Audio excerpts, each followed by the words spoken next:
Hello hello செல்வங்களே,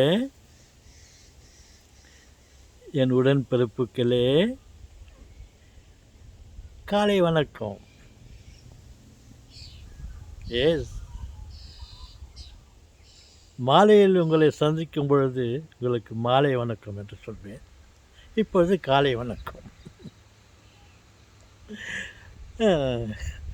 தாத்தா, நாளைக்கும் சலாம் வலைக்கும்.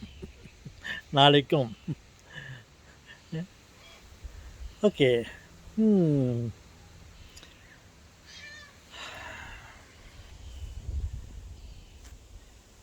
என்ன தாத்தா, ஏதாவது என்ன பேச போகிறீங்களோ? இல்லை, இந்த ஏஐ,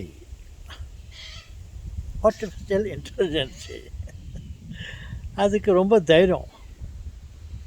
அது எது வேணாலும் செய்யும் அப்படின்னு சொல்லுவாங்க. அது எதோ பண்ணியிருக்குது. இப்போது எனக்கு ஒரு கற்பனை வந்தது. கற்பனை, நிஜமில்லை.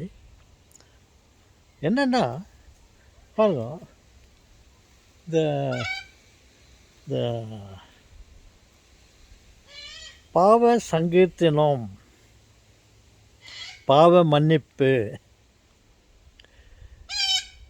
பாவ மன்னிப்புனா அந்த திரைப்படம் பாவ மன்னிப்புன்ற படத்தை பற்றி பேசவில்லை. பாவ பொறுத்தல், பாவ மன்னிப்பு, பாவ சங்கீர்த்தனம் என்றெல்லாம் கேள்விப்பட்டிருப்பீர்கள்.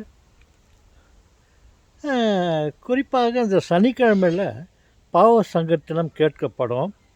அதை கடவுளால் மன்னிக்கப்படும். அந்த பாவத்தை கடவுளிடம் நாம் வாய்விட்டு கூறினால் அவர் அவைகளை மன்னிப்பார்.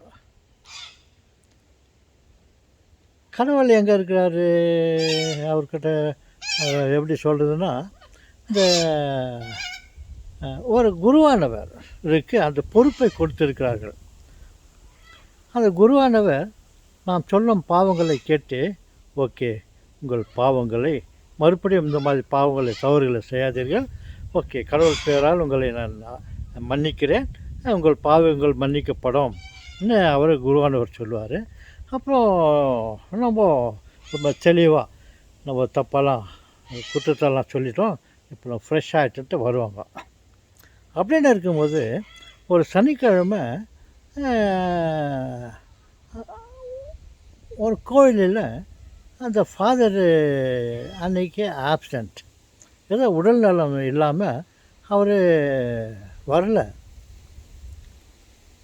அப்போது ஜனங்கள்லாம் வந்து பாவசங்கத்தை சேர்த்துக்காக வந்து அங்கே காத்து நின்னாங்க. அப்புறம் அந்த குருவானவர் வந்தார். வந்து அந்த பாவசங்கத்தின தொட்டியில் உக்காந்துன்னு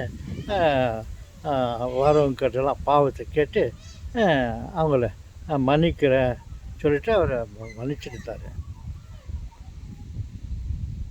இந்த மாதிரி பண்ணிட்டு இருக்கும்போது அப்புறமா அந்த ஃபாதரு சரி கொஞ்சம் உடம்பு சுதாரிச்சுக்கின்னு பாவசங்கத்தை கேட்கலான்னு சொல்லிட்டு வராரு. வந்தார். பார்த்தாக்கா இங்கே பாவசங்கத்தின தொட்டியில் அதே குருவானவர் உட்காந்துருக்கிறாரு. அவர் வந்து பார்த்துட்டு, என்ன இது, நான் இங்கே இருக்கிறேன், அங்கே எப்படி வந்தார் ஃபாதரு அப்படின்னு அவர் கன்ஃபியூஸ் ஆகிட்டார். எப்படி என்ன மாதிரி அவர் இன்னொரு ஃபாதர் வந்தார் இட்டு பார்த்தா, இந்த ஏஐ இருக்குது, அதுக்கு வேறு வேலை இல்லை. ஏதாவது ஒரு வேலை, ஏதாவது ஒரு காரியத்தை செய்யணும், நல்லதை கெட்டதோ அதுக்கு இஷ்டமாக வந்த மாதிரி செய்யணும்னு சொல்லிட்டு அது வந்து அந்த ஏஐ வந்து இந்த பாவசங்கத்தின தொட்டியில் வந்து அந்த குருவானவர் மாதிரியே ஆக்ட் பண்ணிக்கிட்டு வந்து உக்காந்துருது. அது குருவானவர் மாதிரியே வந்து ஆக்ட் பண்ணின்னு வரவங்கிட்டலாம் வர வச்சு, என்ன பாவம் சரிங்கப்போ, நீங்கள் எல்லாத்தையும் கேட்டு, இதுக்கு மேல்ட்டு இது மாதிரிலாம் செய்யாதீங்க அப்படின்னு சொல்லிட்டு சொல்லிகிட்டே இருக்குது. அப்புறம் பார்த்தா இந்த ஃபாதர் வராரு. இங்கே எப்படி நான் இங்கே இருக்கிறேன்ட்டு பார்த்தாக்கா அது ஏஐ அப்படின்ட்டு இந்த மாதிரி ஒரு ட்ராமா பண்ணின்னு வந்து உக்காந்துட்டு அப்படின்னு நானே ஒரு கற்பனை பண்ணிக்கின்னு நான் சொல்கிறேன். ஏஐனுடைய விளையாட்டுகளில் இது ஒன்றாக இருக்கட்டும். ஓகே, வணக்கம்.